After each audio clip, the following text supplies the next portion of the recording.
Well, greetings and salutations, everyone. Welcome to the best damn movie-related show on the interwebs, the John Campea Show, coming at you right here on the John Campea channel on YouTube. I am, of course, not your host, Robert Meyer Burnett, because our host is, believe it or not, in Waco, Texas, and he hasn't gone crazy, nor has he started a cult. He's John Campea, and he's coming at you right now. One of those two things is true. Yeah. No, I am in Waco, Texas, because last night Jonathan, maybe you can pull up the thing on my Facebook page, see if you can find that picture, or take the one I get. But I'm out here. We're in the midst of our movie meetup tour, and last night we were in Dallas, and we had an amazing time at our Dallas movie meetup. We all went and watched Running Man. Wasn't a great movie, but we had a great time. I was completely overwhelmed by how many people showed up and how great everybody was. And like so many groups of people came up with, like, when it was time to take pictures, and they go, yeah, me and these three guys, we just met and now we're like best friends. It's like, that's awesome. It's like stepbrothers. Yeah. So you have started a cult. In a way, I suppose I have. And so like all these guys and fellow film fans meeting up. Have you been able to find that picture, Jonathan? Yeah, I had to do a stupid security. It looked epic. It looked like the biggest movie meetup yet. Here we go. I think it was. I think it's the biggest one that we've had so far. And just again, it was an awful lot of fun, and big thank you out to everybody who showed up last night in Dallas. And so right now, Ann and I are on our way to Austin, and we stopped in Waco, Texas, because Ann and I were both big fans of that Fixer Upper show with Chip and Joanna Gaines. And so we wanted to go to their restaurant. So we went to the Magnolia restaurant for lunch a little bit ago. Now we're at the Silos. If you guys watched Fixer Upper, you know what those are. And so Ann is out walking around the Silos. Did you find that? Were you able to get the picture? Yeah, it's everything's showing up small on this, unfortunately, but you can see it here. I'll just try to push in a little bit. That is there you go. Yeah. That is a lot of people. There we go. Yeah, it's There was a lot of people showed up last night. It was an absolutely incredible time. So thank you to everybody who came. And, you know, our friend Chris from 3C Films showed up as well. So it was really good to see him there. And I'm gonna see Sean Chandler tonight, because Sean Chandler is coming to our movie meetup in Austin. So that's gonna be a lot of fun. And thank you to everybody. By the way, guys, if you're not already subscribed to our podcast feed, make sure you do that, because it's always good to have the audio version of the show there, just in case you can't have a video on. Like maybe you're at work or you're commuting, you're at the gym. Go and subscribe to our podcast feed on Spotify, Apple Podcasts, or whatever your favorite podcasting app of choice is. Now, here's how our show's going to go today. We got a couple of predetermined topics we got lined up for you guys. Then the second part of the show, we're going to take your live comments and questions. If you have a thought, theory, opinion, or question or observation, go ahead and use the super chat feature in the live chat, fire on in our super chat. And as long as it's appropriate for us to address, we'll address it in the second part of the show. All right, guys, with that all down, let's get things started with this. You know, I went to go see Wicked for Good the other night, my first night in Dallas. I went to go see that early Amazon fan screening, and it's quite good. It's not as good as the first one. The first hour of Wicked for Good is pretty stiff and fairly mechanical. Then it gets quite good in the second half of the film. So overall, I enjoyed it. I had a good time with it. And now it's looking like it's going to have a pretty monstrous opening weekend. The first weekend of Wicked, the original Wicked film, I believe made around $112 million. Well, they're now forecasting that Wicked for Good is going to come in between what they're estimating right now, 125 up to $150 million. Now, if it can get near that top end of that and exceed it a little bit, it's possible that Wicked for Good could end up being the #1 opening weekend box office of the year so far. As we take a look at this little graph, looking at the opening weekends that we've had so far this year, see, How to Train Your Dragon is the #5 biggest opener at $84.6 million. The Fantastic Four is the 4th biggest opening at 117. Superman had the 3rd biggest opening at 125 million. And then Lilo and Stitch, which I believe is still the year's only billion-dollar film, made 146 million on its opening weekend. And there you see a Minecraft movie made 162.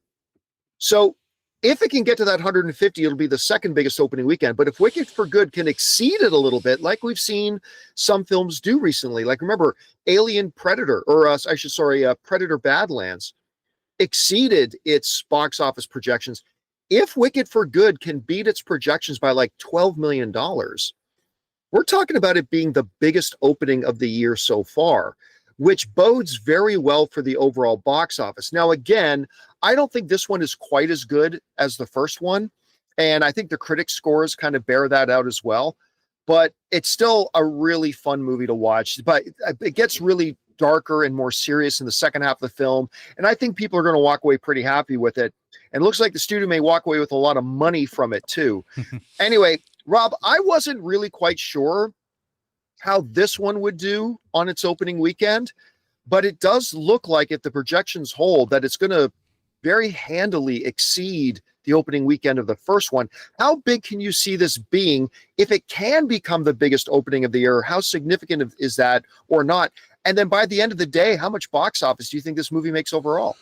Well, all good questions. I was never under the impression this was ever going to be anything other than a monster hit, because obviously, you've had the first movie, which has had time to play for a year, and people both young and old who didn't roll out to the theater would get to see this. And again, it's a film that I think caters to the female audience, which doesn't get a lot of films, especially like this. I mean, I used to joke that Titanic was Star Wars for chicks when I was younger. Well, this is truly a franchise that appeals to mothers and daughters, the same people that went and saw. I mean, I know Captain Marvel was in between Endgame or Infinity War and Endgame, but this but so was Ant-Man and the Wasp: Quantumania. That's true. But this film has a built-in, you've got the people that saw the play, you've got people that are discovering it for the first time, you've got Ariana Grande's audience. I mean, everything about this movie screams hit, and it's incredibly well executed. I mean, I obviously haven't seen this one, but I thought the first one was terrifically well executed. John Cho delivered an amazing big-budget Hollywood musical epic, the likes of which used to drive Hollywood in, say, the 50s, 40s. It built Hollywood, and seeing something like this really mounted on such a grand scale, this screams hit. And so I would imagine, John, it would not surprise me to see this movie hit $1 billion. It really wouldn't, because it has a lot of runway. It has really, there's nothing really around it that's like it at all until you roll into Avatar. And it's got like a month. You've got the entire Thanksgiving break. So you're opening on a weekend. Thanksgiving comes next week, so people are off for school. This movie is going to be monstrously huge. It's going to be definitely coming off that really anemic October that theaters had. This is exactly the shot in the arm. And basically, it's going to get at least 10 days of people on vacation going to see this. People are going to see it multiple times. I'm really happy this movie's actually coming out when it is, because I think, look, I'll go. Who doesn't want to have an uplifting time at the movies? And this delivers. And I think that this movie is coming out right at the right time, man. We need this movie. The theater owners need this movie. Hell, the world needs this movie. So I think it's going to be a monster hit. I think people are going to go. I think people are going to have a great time. I think families are going to go. I think it's going to do monster business next week. They are lucky they're putting it out when they're putting it out. To this whole perception that I also have, that Wicked for Good is primarily like for the female audience and stuff like that. The screening I was at, without exaggeration, 80% male. Like, I'm not kidding. I remember look around and making note of that. It's like, I think maximum only about 20% of the audience there was female. And I don't have an explanation for that. I don't have any rationale for that. But I think, to your point, Rob, about this thing potentially being $1 billion film, I still don't think it'll be $1 billion film. But the fact that it even has that potential, I think it speaks to the fact that it is beyond just a movie for women. I think this, for some reason, this franchise has appealed a lot to men as well. Again, remember, when I saw the first film, I wasn't expecting it. I thought it would be good. It's John M. Chu. the production value looks incredible. I thought it would be good. I did not think, and I wasn't ready for how much I was going to like it. And I think it may have caught a lot of men by surprise too, which could be the reason we're seeing a much bigger opening weekend for this one than we were for the last one. So we'll see how it all kind of pans out. Just wait till you see the wicked Labubu outfits that are coming out. Oh, yeah, dude. Professor Galway will tell you we've all been feminized, so that's why men are singing show tunes more than ever before. Other than the 50s and 60s and 70s and hey 80s man, when I was a 90s. kid, I memorized the entirety of the Grease double album. Dude, but Grease I was was a banger. born I to got hand chills. jive. They're multiplying. All right, guys. Beauty Question school is for dropout. you. Rob, we've moved on. What do you think about this? They're saying that this new Wicked for Good could peak up to $150 million or more. And if it does go a little bit more, we're talking about the biggest opening of the year so far. Whatever you guys think, jump down to the comment section below and let us know your thoughts. All right, guys. With that down, let's move on to this, shall we? Well, Brendan Fraser's follow-up to, of course, The Whale was not Batgirl. We kind of thought that was going to happen, and that ended up in a fire pit somewhere. And it might be all for the better, because now he's got this new movie called Rental Family coming out. And as of right now, there it is. The thing is holding a 91% rating. And I got to be honest with you, when I first heard about this film and saw the first previews for it back in April at CinemaCon, I was immediately enamored with it. Yeah. And not just because it looks like a great story about this actor who goes to Japan to, for real people, play emotional figures, like play a father to an actual girl, play a family member to some sisters or something like that. It's actually kind of remarkable. Culturally, it's kind of like shocking, but that really just intrigues me all the more. And the first reviews from it have now come out because it's been playing on the festival tour, and it's holding over a 91%. And I just wanted to read some of the ones that have come out here. The USA Today says this: as it bounces between dad movie, film lovers flick, and workplace comedy, Rental Family also makes its own connection between Fraser and the audience, reminding us that he's a beloved Hollywood figure on quite a heartwarming hot streak. ABC wrote, this is a warm blanket of a film and exactly what Brendan Fraser does best as an actor. Flickering Myth wrote, no, I lost it. There he goes. The Movie Minute writes, with its not so sly nod to the loneliness epidemic, Brendan Fraser's sweet crowd pleaser packs an unexpected, poignant punch. Reeling Reviews wrote, the phenomena has been made into a film before, but few have probably seen Werner Herzog's 2019 Family Romance LLC, like one of those sentimental films Miramax specialized in the 90s. And when it goes on, and hearing those reviews helped me pinpoint, because I remember a few months ago, I was in a conversation with somebody about Brendan Fraser. And, somebody asked, was it just like, because it's a big comeback that he got it for The Whale, what makes people pay attention to Brendan Fraser now? He's not the hunky heartthrob that he used to be. Why are people paying attention? And here's what it is. I think reading a bunch of these reviews helped me articulate what it is about Brendan Fraser that I find so appealing, especially when you watch something like The Whale, or even when you watch, what was that comic book show he was just on, where he was the robot? Oh, Doom Patrol. Doom Patrol. Like, even when he's in something wacky like Doom Patrol or something like The Whale, I think Brendan Fraser, and I'm not saying he's the best actor in the world, okay? That's not what I'm saying. But Brendan Fraser, guys, has this ability to make his emotions on screen feel absolutely inseparable from reality. Like, he has a way as an actor to truly connect with the audience on an emotional level. Like, when his character is feeling an emotion, we feel it. When his character is like surprised, we feel the surprise. When his character is sad, we feel the sadness. And it's very rare, even like the greatest of all time, Daniel Day-Lewis, it's very rare to find an actor who can connect us, who has such truism to their emotions on screen as he does, which is what made him so perfect for a movie like this. So I got to tell you, I was excited to see this the moment I heard about it, but seeing the reviews, seeing the little previews for it that I have with him in it, I can't wait. The subject matter looks great. It's the perfect performer to do it. And this is like really kind of his true follow-up to The Whale. So anyway, I'm really excited about this, Rob. You've seen the reviews for it. You were there at CinemaCon. You saw the presentation for it as well. Where's your expectation level right now, and what are you taking away, and what's standing out to you about the reviews we've seen? Well, I'm really looking forward to this film because, like you said, John, I mean, first of all, I'll watch anything that's about Japan. I don't care what it is. I'll watch it. I want to go to Japan my whole life. I would move to Japan if I could. If I spoke the language, it'd be even better. But this film, my favorite Brendan Fraser movie is a movie called School Ties. That actually Matt Damon and Ben Affleck have small roles in that film. But there is, like you were just pointing out, I think there is an empathy. There's something, you saw it even in things like Encino Man, and you saw it in the Mummy movies, even when he's playing a swashbuckling hero.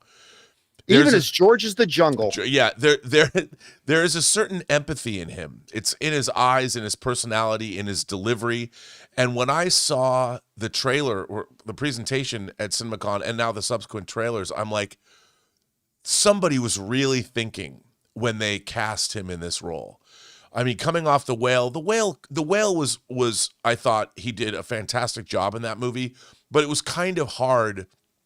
The subject matter supercharged that empathy, and it was something that he was perfectly cast in that too. But now he's transitioning out, and believe you me, I bet when we see that new Mummy movie, he's back to his hunky self.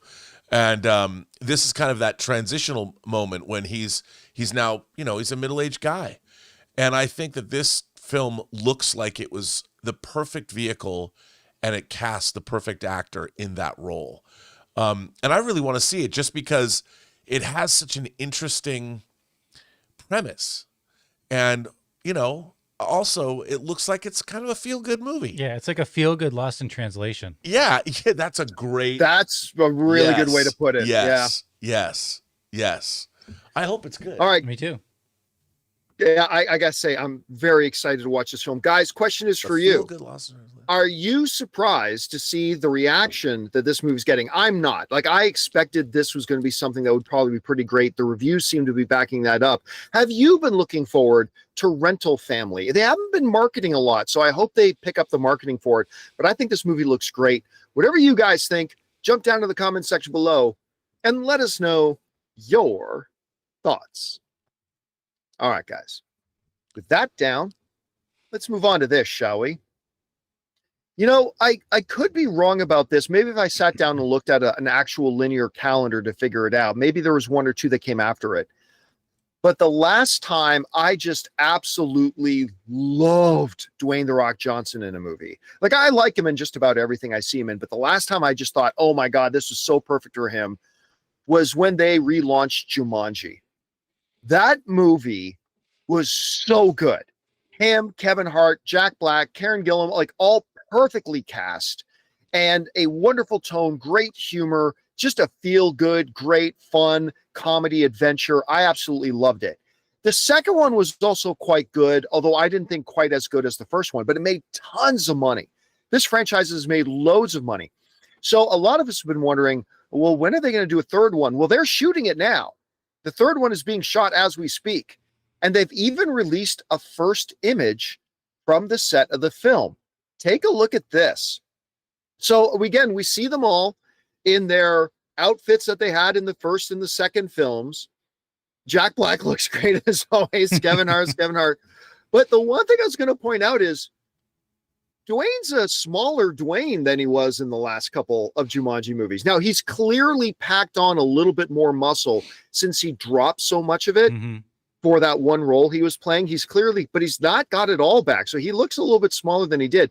But again, the big takeaway from the image seems to be that in this Jumanji movie, whether you want to call it Jumanji 3, because this is the third with this cast, or whether you want to, some people call it Jumanji 4, because they count the Robin Williams version.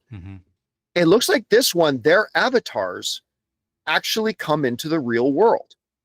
And so that opens up a lot of possibilities, not just for narrative wise, but also opens up a lot of possibilities for humor and fun and stuff like this. So anyway, it makes my heart smile. I'm not going to lie to you guys. It makes my heart smile seeing this group back together, back on a set in those very familiar costumes. I like the idea that they're bringing those avatars in the real world.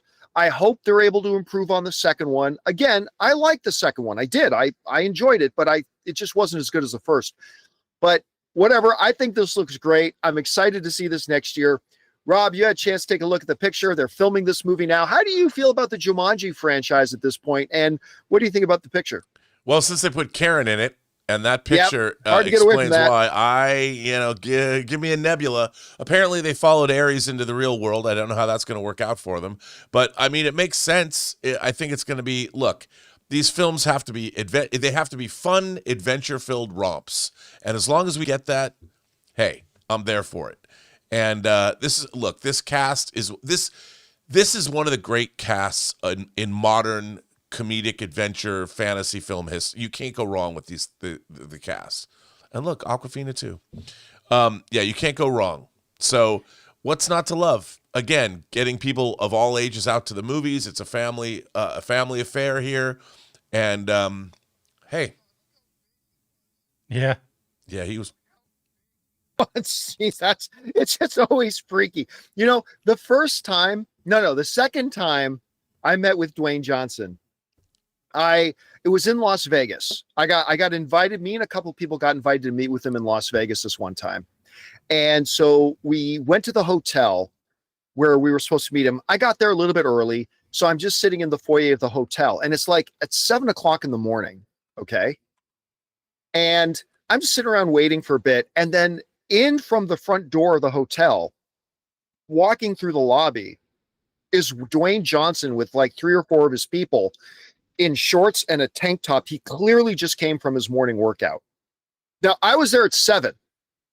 He was finished his workout by 7. yeah. And he comes in, and I just remember looking like, Dwayne's big. And I had met Dwayne before that. But I just kind of look at him walking through this foyer and going, holy crap, that dude is so unimaginably big. Like, it's just crazy how big he is. And that's part of the reason why it played so great into his character in the movie. In the first couple of Jumanji. So we'll see how it plays out here. Anyway, guys, question is for you.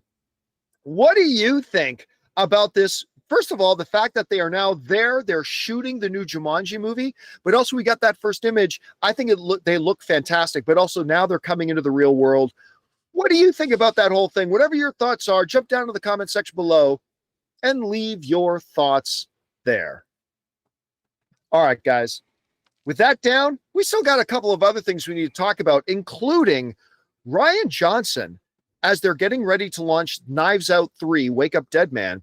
He's already talking that him and Daniel Craig are already starting to formulate ideas for a Knives Out 4 with or without Netflix. And you've probably seen the reports and the rumors swirling around that Wonder Woman may be making her first appearance in the DCU in the upcoming Superman sequel, Man of Tomorrow. But should those rumors be believed? We're going to talk about that and a few things more. But before we do, we're going to take a quick second and thank one of the sponsors of today's episode of the John Campea Show, our friends at BetterHelp. Guys, we want to take a second and thank the sponsor of today's video, BetterHelp.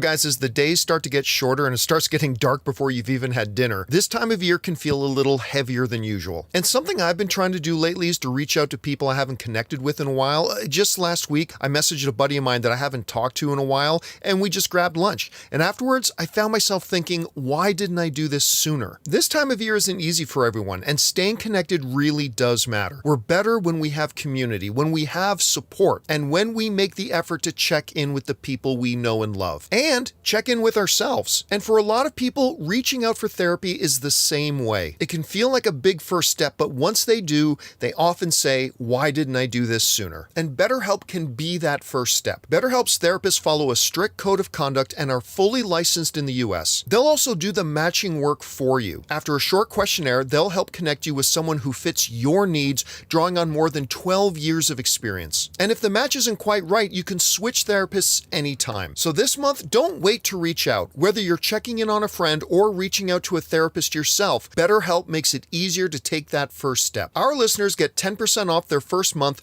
at betterhelp.com/Campea. That's better, HELP.com/Campea. Friends at BetterHelp for sponsoring today's episode of the John Campea Show. All right, guys, with that down, let's move on to this, shall we? Well, Wake Up Dead Man is opening up in theaters in just about a week from now, I think. And that's going to be before they put it out on Netflix, pardon me, in December. And I got to tell you what, guys, I'm dying to see this thing. I've talked to a couple people that think this is the best one so far. I love the first two ones. I think he's incredible. I love that we have a new detective ongoing franchise series. I'm a sucker for whodunit films. I love these things. The question becomes, though, Wake Up Dead Man is the final film in the deal that Rian Johnson has with Netflix for producing these films. So is he going to stop? Well, it doesn't sound like it, because according to a new interview with Rian Johnson is saying that he and Daniel Craig are already starting to put together ideas for what their next film will be. He said the following: filmmaker Rian Johnson has been seeding questions about whether he and star Daniel Craig might continue their Benoit Blanc franchise following the upcoming Wake Up Dead Man, the third film in the series, which includes 2019's Knives Out and 2022's Glass Onion. Now, speaking to the Hollywood Reporter, Johnson confirms that he and Craig are already at work getting up new ideas for Benoit Blanc's next adventure, though it's too early to confirm whether a new film is officially on the books. Rian said, "Creatively, I feel energized after making Wake Up Dead Man. Daniel and I are already starting to formulate what the next one will be if we do another one. I don't know why I would stop doing it if we could keep making them." Now, nothing is mentioned in here about whether or not he and Netflix are looking at extending it. But Rob, I have to believe that if Netflix decides not to do anymore, I got to believe there is going to be a lineup of suitors at Rian Johnson's door looking to get in on this Knives Out action. I think Universal will make him offers. I think Paramount will make him offers. I think Disney will make him offers. I think there's a lot of other studios, even like Stay Digital, even something like Apple TV or Amazon will probably, you know what, Amazon seems like a logical one too, that would absolutely get in line to be the producers of the next Knives Out. Honestly, I hope that's what happens, because I think every one of those other suitors, including Apple TV, Rob, and Amazon, I think if either of those or any of the other studios get it, they're going to give the next Knives Out film a full theatrical rollout. Now, listen, I'm grateful that we're getting at least a couple of weeks for it. I'm going to get to see this movie in theaters. So I'm very grateful for that. I'm excited about it. But if Netflix doesn't step up to the plate on this, yeah, I think you could see a Universal presents the next Benoit Blanc classic, Knives Out 4, whatever it is.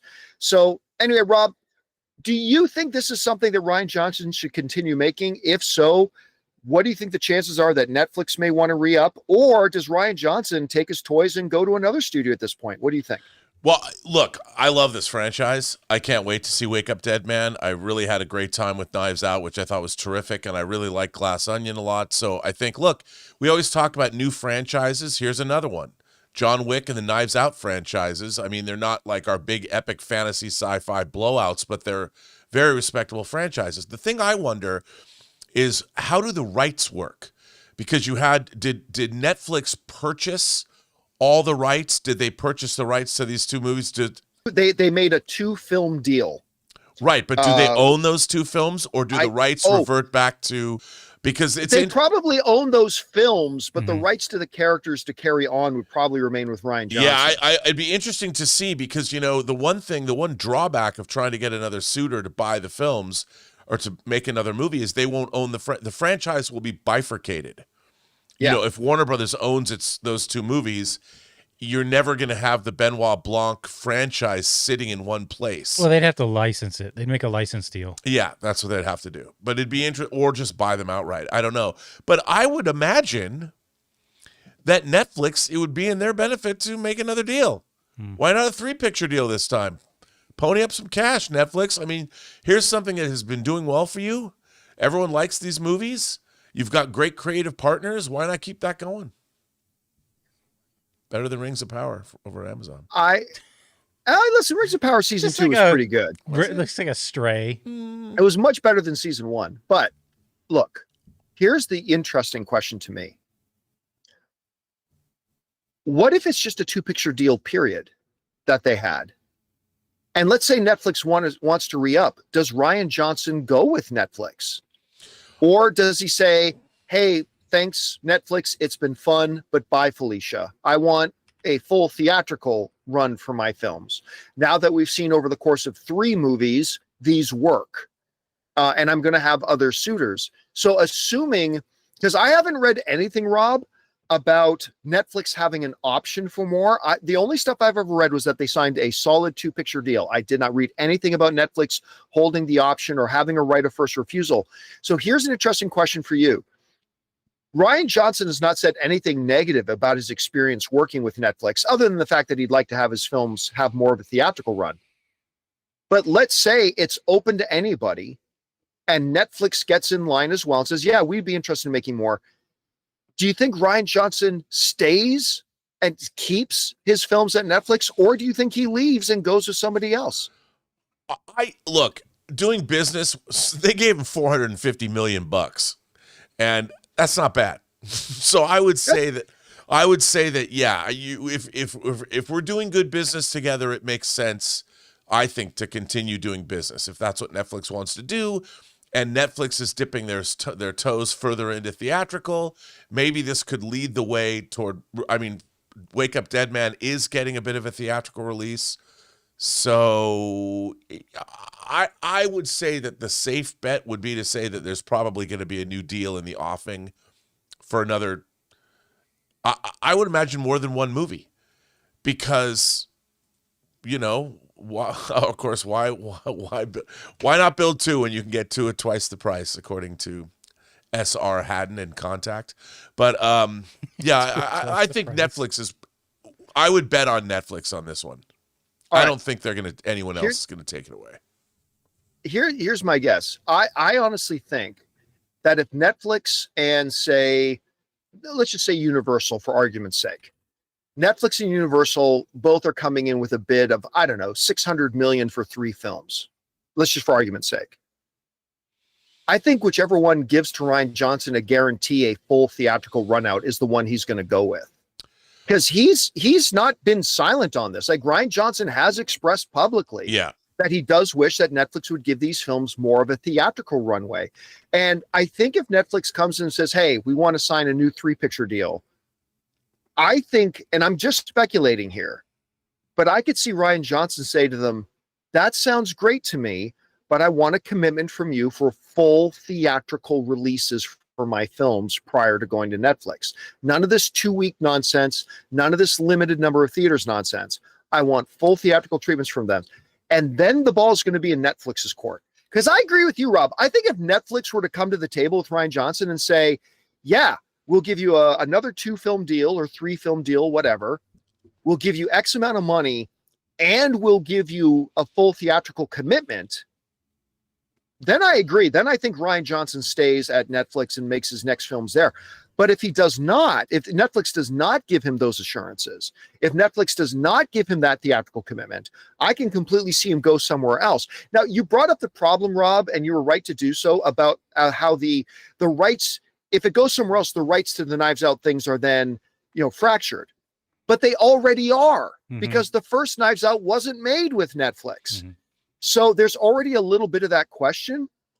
And so I don't think it would be a detriment. So I think if Netflix gives him what he wants and gives him full theatrical, I think he stays. But I think if they don't, I think he leaves. Well, but I'm just speculating. I'm just guessing. Yeah, look, I think that Netflix doesn't make a deal for $450 million without an extension clause or something that says, hey, we either get right of first refusal or we are going to continue. And then in terms of the first Knives Out, it might have been produced with a financing deal with multiple financiers, and it only had a distribution deal.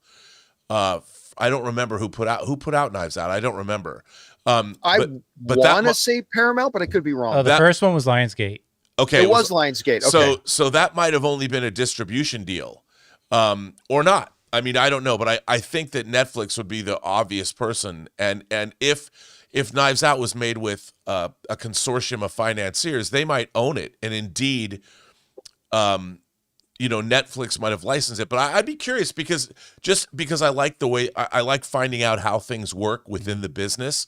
I would love to see how that deal played out. I mean, you never get to hear these deal points. I'm just fascinated by how things get made. So I can't imagine Netflix would just make a 2-picture deal and spend $450 million without having pretty good clauses in that deal saying, "Hey, we would like to continue on if this is a fruitful partnership." I mean, they could look beyond Knives Out. They could give him a whole production suite deal where they're now in handshake with Rian Johnson movies. So, but again, I think everybody's underestimating how big this theatrical thing is for Rian Johnson. I agree, but he did agree to take that deal in the first place, knowing they were going to be made for Netflix. For just two. So he's in a different position now. So anyway, it's going to be interesting to see how this goes. Guys, question is for you. What do you think about this? Rian Johnson saying him and Daniel Craig have already started formulating ideas for a Knives Out 4. But who would that be with? How much of a deal could he get? Would it be theatrical? These are all questions we'll have to find out later on. Whatever you guys think, pardon me, jump down to the comment section below and let us know your thoughts. All right, guys. With that down, let's move on to this, shall we? I wake up every morning and I open up my various messaging stuff, and always a bunch of stories that people want to send us. Hey, John, make sure you talk about this today or talk about that today. But the one that dominated it more than anything else was, John, did you hear that it's confirmed Wonder Woman is going to make her DCU debut in Superman, Man of Tomorrow? I thought, that's interesting. And I asked one of the people who sent that to me, who's saying this? Where did you get this from? Like The Wrap or Deadline, Hollywood Reporter, Variety? Nope. Here's where this comes from. It comes from a supposed casting call that is being described as this. The casting call for a female character for Man of Tomorrow is described as being in her late 20s and having an edge to her. What's interesting is there's a height requirement for the character, and they're looking for taller actresses. A woman in her late 20s having an edge to her that is taller. My God, it must be Wonder Woman. Has to be. I can't think of any other conceivable explanation other than a tall woman in her 20s being Wonder Woman. All right, look. This is much ado about nothing. Now, look, before I go any further, let me say this. Am I sitting here telling you guys that there is no way Wonder Woman is going to appear in Man of Tomorrow? Absolutely not. That, of course, is still one of the drops of water in the infinite ocean of possibility. It is possible that James Gunn's going to go that way. And you know what? It wouldn't be a bad move, to be honest with you. You've established Superman, and why not use the next movie to bring in the next member of the great DC Trinity in Wonder Woman? Why not? So is it a possibility that this could be happening? Absolutely, it's possible. No doubt that it is possible. That being said, this rumor going around that they're looking for Wonder Woman simply because some casting call somewhere is saying, we're looking for a woman in her late 20s who's on the taller side. I mean, my God, they could be talking about a young-looking Granny Goodness. They could be talking about, one of the new gods. They could be talking about anything. And Rob, here's the main reason why I do not believe this has anything to do with Wonder Woman, despite what a lot of other outlets are running as their headlines and stuff like that. And I get it. The main reason I don't buy into this is because with Wonder Woman, you ain't putting out a casting call. This is a character you get in touch with your key main casting agents, and you get them to send in their best people, or the director James Gunn creates his own short list and then reaches out. This isn't a role that you put together a casting call for, saying woman late 20s has an edge and is taller. That's not how you find Wonder Woman. That's how you find a smaller character. That's how you find, something else. That's not the way James Gunn is going to do this.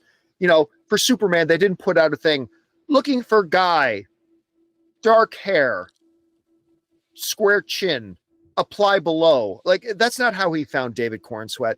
So look, is it impossible that Wonder Woman actually does make her debut in Man of Tomorrow? Not impossible. I think there's some ways in which that makes sense. But is this the smoking gun? Is this a report looking for a woman in her 20s who might be taller? Is this, that magic bullet that proves beyond proof that this is... No. It could be a villain. No. It could be a villain. Like I said, it could be a new god. It could be a character that's not in the comics at all. It could be... Listen, someone that you know works what? At Daily Bugle. The Daily Bugle. Point, the Daily Planet. The Daily Planet. It could be. There might be a scene in the movie where Perry White has a crush on his bank teller at the bank, and they're just looking for a tall woman with an edge to be the banker that he deals with. Like, whatever. Edgy banker. It's not Edgy Banker. That's going to be the title in it. Playing Edgy Banker. You do not put this out when you're trying to cast Wonder Woman. So I don't buy it myself. Marcus says anyway, it's Jimmy's new girlfriend. Yes. Could be. It could absolutely be Jimmy's new girlfriend. That would track with what we've already seen with Tessmacher. Although I choose to believe him and Tessmacher got married, but probably not. Anyway, Rob, you saw all these headlines running around. You probably got a lot of the questions sent to you as well. But do you think this is the arrow in the sky pointing to Wonder Woman being in Superman, Man of Tomorrow? Now I'm thinking about the Bugle. Yeah, I did that. Superman, Man of Tomorrow. How about getting Madison and Miss Tessmacher together and do that multi-universe crossover we wanted to see? There it is. That's your DC MCU crossover right there. Madison and Tessmacher on the road. Anyway, Rob, what do you make of this whole thing? Are they talking about Wonder Woman, or is this not that? No, and you nailed it. You don't pick one of the core Trinity characters of the DC pantheon and go out and make it a casting call. Now, I will throw out something. There are a few female antagonists in the Superman pantheon, and one that I particularly like, Maxima. Now, Maxima is a extraterrestrial princess of Almerac. She wanted to marry Superman. She's been on other superhero teams before. And since we're getting Supergirl, that's a cosmic odyssey. We're getting Lanterns, and there you go. And I love redheads.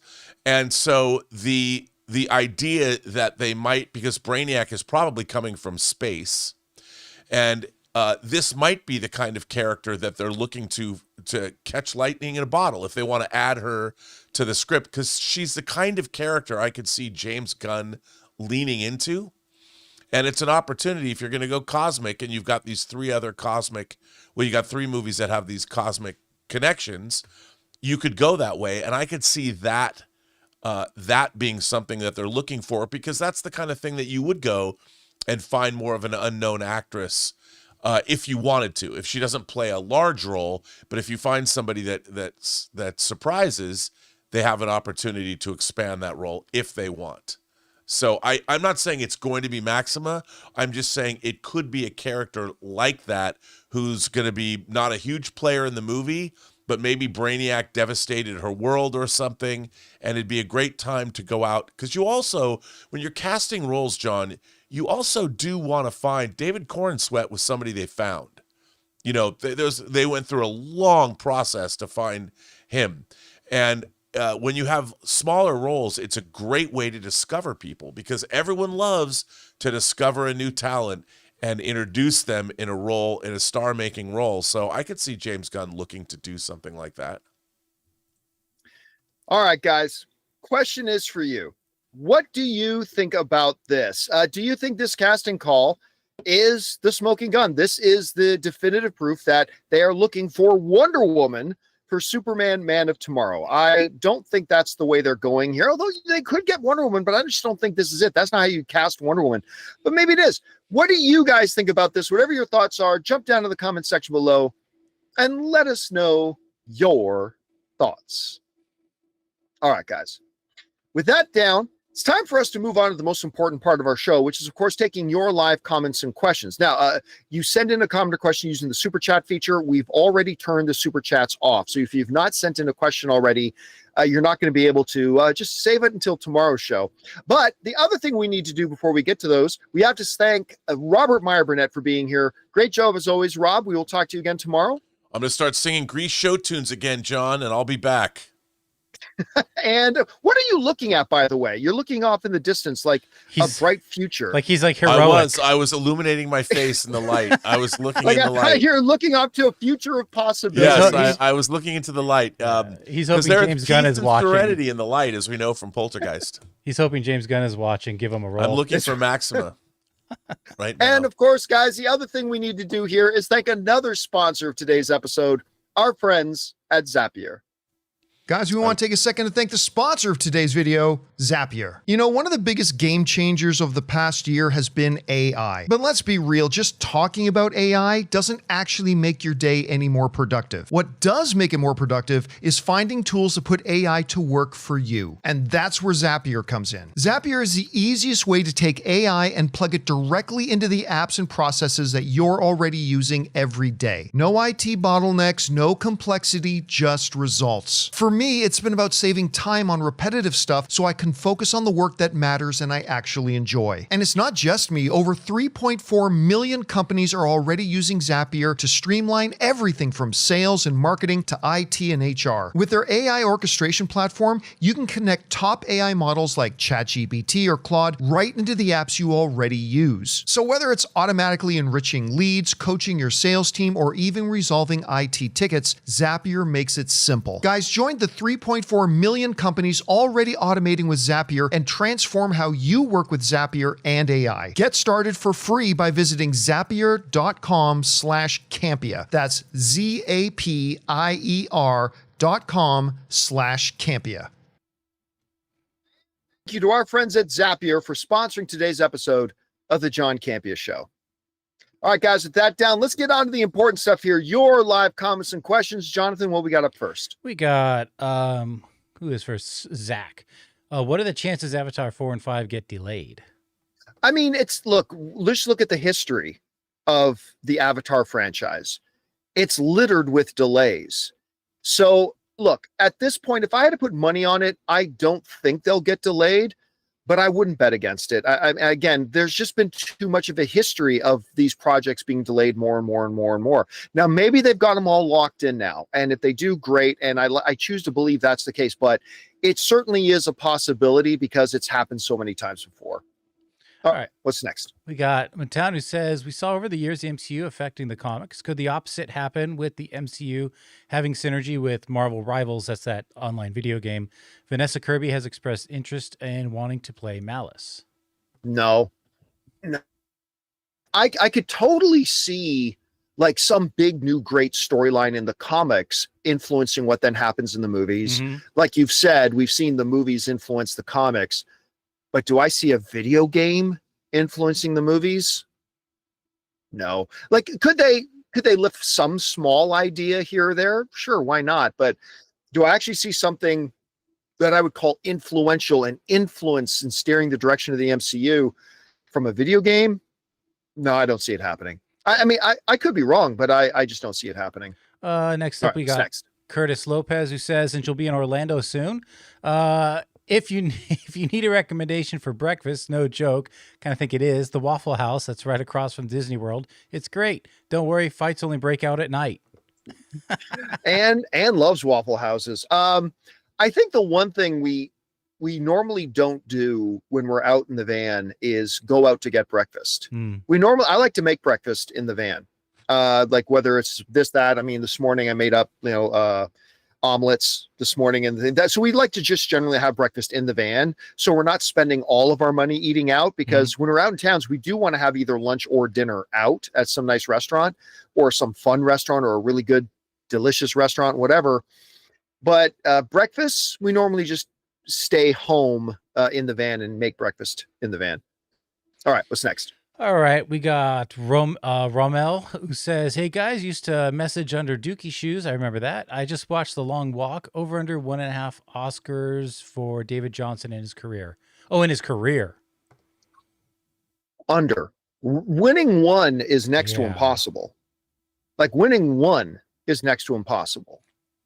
Ask Tom Cruise. They had to just finally give him one. Here you go, Tom. This is just... He didn't even win one. He had to give him one, and a well-deserved one, nonetheless. Don't get me wrong. I'm not trying to undermine it. They did that to Peter O'Toole, and he more than deserved one. Yeah. So look, it's nearly impossible to win one. So I will comfortably take the under on 1.5. All right, what's next? Johnny Got Lost says, likelihood of WB sticking to original plan and splitting the company and selling only 1/2 of assets. Paramount getting control is my doomsday scenario. 0, because what'll happen is they'll either sell the whole thing or they'll split it and sell both parts. But I don't think there's a scenario here where they split it and keep one of the parts. I don't think that's what's going to happen. Like, look, the original plan was that exactly. They were going to split it in half and create 2 separate companies, period. And then the leaders of each individual company, David Zaslav on the Warner Brothers HBO side, and whoever his current CFO is, who's going to be running the television split off, they could still facilitate their own sale. But the idea of them splitting it in 2 and keeping 1/2, I don't think that's a likely scenario at all. They're either going to sell it all as one piece or split it in 2 and sell the 2 separate pieces. I don't see them keeping one of them. I mean, it'd be great if they did, particularly the HBO and Warner Brothers side, but I think at this point it's a foregone conclusion that that's probably not happening. All right, what's next? Joan says, Epic Universe is the 3rd Universal Park in Orlando. If going to the others prioritize Islands of Adventure over studios, it has Marvel, Jurassic, etc. Yeah, we're going to be in Orlando for like 3 or 4 days. So we're hoping to hit a number of parks. But yeah, Epic Universe is our number 1 priority. Anne still wants to do Disney World. I'm sure we're going to do that. And we might have time to hit one of the other Universal parks. But I see us spending probably a minimum of 2 days at Epic Universe. So I'm just excited about it. I really am. I'm not so excited about Disney World, but I am very excited about that Epic Universe place. So here's hoping I get to see as much as I can. Right. All right, what's next? Raymond says, which among these discontinued franchises do you want to see completed? Golden Compass, Aragon, Fantastic Beasts, Mortal Instruments. I'd probably lean Fantastic Beasts just because it's the Harry Potter world, but... Yeah, I would. You know what? I think I'll go with Fantastic Beasts too, because I actually quite enjoyed the last one. I did too. It was sad. The one with, yeah, it was very sad. But the Mads Mikkelsen one, like I don't think it was as good as most of the Harry Potter films, but I thought it was really quite good. And I thought Mads Mikkelsen was great in. That was tough, like filling in Johnny Depp's shoes, who I thought did a really good job playing the character. But if anybody's going to do it, it's Mads Mikkelsen, and he did. Yep. And he did a great job. So. Again, am I dying for them to continue on the Fantastic Beasts franchise? No. But out of all the ones you mentioned, that would probably be the one I'd be most interested in seeing them continue. Mm-hmm. Good question. We got Bobby Jackson, who says, since you've traveled to so many places in the U.S. and visited more states than the average American in their lifetime, what are some observations you have about the land and people you've seen and met? That's not a question I can answer in 30 seconds. Yeah, that's but I will say this, one of my big interesting, especially when we were driving through California, Nevada, New Mexico, Arizona, into Denver or into Colorado and stuff like that, is you ever play World of Warcraft, Jonathan? Yes. Okay. For those of you who've played World of Warcraft, you know how you're either on a horseback or you're flying or probably walking, and you're going through this land. It's forest, and all of a sudden volcano land. And then you're walking through volcano land for a bunch of time. Then all of a sudden it's a desert. And then all of a sudden it's a swamp, right? Yeah. Elder Scrolls does a better transitionary with their map, but yeah. That's what it felt like driving through a lot of the US. It just happens. Like, okay, desert. And all of a sudden thick forests. It's like, oh, okay. And then forest. And all of a sudden, giant mountains. So you're driving through these mountain passes. And all I could think about while making the drive was just like, this feels like World of Warcraft that I was going through. So, I mean, The people I've met have just been homogenous in the sense that they've all been film fans, and meeting our fellow film fans. And, that's the one thing that really binds all of us. It doesn't matter if you're rich or poor, gay, straight, white, black, native here, immigrant family here, rich, poor. It doesn't matter. We all love the movies, and all the movies touch us and have meaning to us. And it's one of the great unifying things that we have. And that's one of the reasons why I've really loved these trips I've been doing. All right. Okay. What's next? We've got Michael Hamilton, who says, could John M. Chu remake The Wizard of Oz afterwards? No. I mean, he'd have to do the Warner Brothers, not Universal. Because Warner Brothers has the rights to that, and nobody's looking to do a remake of Wizard of Oz. So no, I don't think so. All right. We got Dakota, who says, Dakota, who says, Rob's not here, but did you get your chance to get the new Mask arrived with 4K release? Looks great. Oh, the Mask. I don't know if he got that or not. Unfortunately, now, is that the Jim Carrey one or the Cher one? Knowing Rob, it could be either. Yeah. Anyway, sorry. Neither Jonathan nor I or Rob, so we can't answer that question for him. Sorry about that. Jedediah says, does Wicked for Good have a Best Picture nomination since Rotten Tomatoes score is lower than the first and was already nominated last year? What would box office need to be? It's not about box office. Is irrelevant. Yeah. Box office is completely irrelevant. Doesn't matter if it makes $1 billion. Doesn't matter if it makes $1. Oscar voters don't care about box office. They absolutely don't. Never have. Actually, for a lot of years, people have complained that the Academy doesn't care about box office. Like, you should just nominate more popular films, sort of thing. But no, it doesn't mean anything to the Academy at all. Like, anything at all. If that were the case, then, the new Lilo and Stitch is going to get nominated for Best Picture because it made the most money. You know what I mean? So the box office won't have any impact. Look, in a world that we live in where there are 10 films that get nominated, I could still see Wicked for Good, even though I don't think it's as good as the first Wicked. I could still see it getting nominated because it does so many things well. From a production value point of view, from a pure artistic point of view, it is an amazing feat that he made this film. And the way it looks and its beauty and its production and all that kind of stuff is absolutely breathtaking. And on that basis alone, even though I don't think it's as good as the first one, in a world with 10 Best Picture nominations, I don't think it's ridiculous to think that it could get nominated still, because it does so many things well. But at the same time, unlike last year where I'm like, oh yeah, Wicked's getting a Best Picture nomination, I wouldn't say that for sure this year. I think there's a good chance that Wicked for Good does not get a Best Picture nomination, but I wouldn't bet against it either. All right. We got one more here. I'm going to read through it. It's a 5-parter, but I can kind of summarize it. But I do want to give him, because he gave about $50 in total for the 5 parts. Oh, well, let's hear it as long as it's appropriate. Yeah. No, it's fine. But so 1 of 5. So hot take, blinded by nostalgia, quote unquote, is a straw man argument when someone prefers an older movie or show over a new one. I've been falsely accused of that, and even though my tastes have changed. So then he gives examples like his favorite Star Wars, Return of the Jedi, Lord of the Rings would be Return of the King, Jurassic Park 1, Disney favorites as a kid, Lion King, Toy Story 1, Aladdin. I mean, how do you not love Aladdin? And then loved as, now this is kind of interesting. So he gives a loved as a kid, now hates, and then later hated as a kid, now loves. So Power Rangers, Haunted Mansion with Eddie Murphy. He loved it, now he hates it.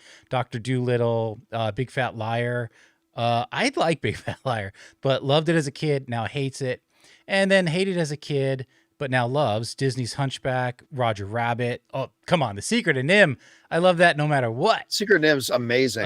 Disney's Atlantis, The Last Airbender. So basically, it's like, your opinions change over time, and let's just put it this way: anybody who says, "Oh, you're just blind to nostalgia," is an idiot. Because very few things frustrate me as much as a film fan as when people make up excuses why somebody else likes what they don't like or doesn't like what they do like. Oh, you like something that I don't?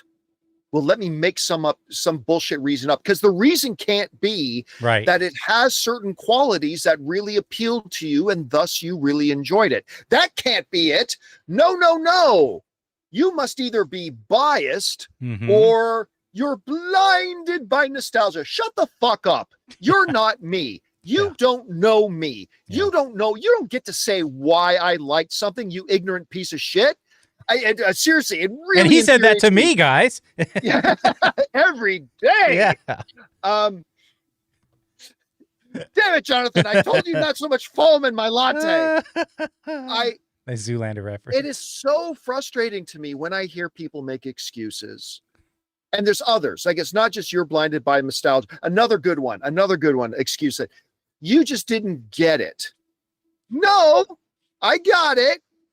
And I just didn't think it was good. Yeah. And that doesn't mean you can't think it's good, but it really infuriates me when I see people make up bullshit, fart cloud, nonsense excuses to try to diminish that you liked something or didn't based on nothing but bullcrap. It's like, what the fuck do you know? I watched that movie, and yes, it was a long time ago, but I watched it and I enjoyed it. And I still enjoy it. That's not being blinded by nostalgia. That just means I liked it and you didn't. That's all. So I take it as an indicator of lack of intelligence in somebody. A couple of indicators, like anybody who uses the word woke, I just assume they're dumber than a brick. Maybe it's unfair of me, but my mind naturally makes an assumption. Oh, this person is incredibly stupid. Yeah. But one of the other ones is when people make up excuses. Or they just simply say it sucks. That it sucks. They didn't even try to make a good movie. It sucks. It's like, can you have some basis for what you like or dislike? I mean, other than it sucks? And by the way, it goes multiple directions too. Like, you take something like, say, Man of Steel, or not Man of Steel, Superman. Yeah. The new Superman, right? Guess what? Like, there are people out there with massive agendas who, no matter what, had brought their agenda to it, and we're just going to try to crap on Superman. Right. Sure. Some of those people existed. Sure. But, I've seen this happen too, where somebody says, I saw Superman. I didn't like it. It just didn't work for me. Well, you must be one of those Snyder bros. No, they just watched Superman and it just didn't work for them. Yeah, I had an issue with that. I definitely had an issue at first. I had to get warmed into that world because it just throws you right into James Gunn's DCU. Oh yeah. So for me, it was a little like, DC, yeah. But I mean, that's the thing. Like, I just hate it. I don't care what side of whatever aisle you're on. Don't make excuses for why somebody likes something they like or don't like something that you do like. They liked it because they watched it and it worked for them, or they watched it and it didn't work for them. That's okay. There's nothing wrong with that. No need to make up excuses. That's been one thing that's really bothered me about film fandom for a really long time, is when we do it. And the reality is, I think we all have to be very aware of it, because I think we've all done it at one point or another. I've been guilty of it, and it really frustrates me when I recognize that I did it. And I think we all need to be very self-aware about that, because it's a very frustrating, very demeaning, very marginalizing thing to do, and we should be better than that. Anyway, that's just kind of my take on it. Well, that was it. And all right, guys, that'll do it for today's installment of the John Campea Show. Thank you so much for being here and making our little show part of your day. Big special thank you to all you guys who sent in those questions. Again, we turned off the super chats rather early, but thank you guys for sending those in when you did, because number one, you gave us great fun things to talk about, but number two, you supported our channel as you did it, and all of us involved with the show. Thank you guys so very much for your support. To anybody in the Austin area coming out to our movie meetup tonight, I'm looking forward to seeing you guys there. Can't wait to get there. So big thanks to Robert Meyer Burnett, our technical producer. See you guys later. My name's John Campea, and until next time, my friends, bye-bye.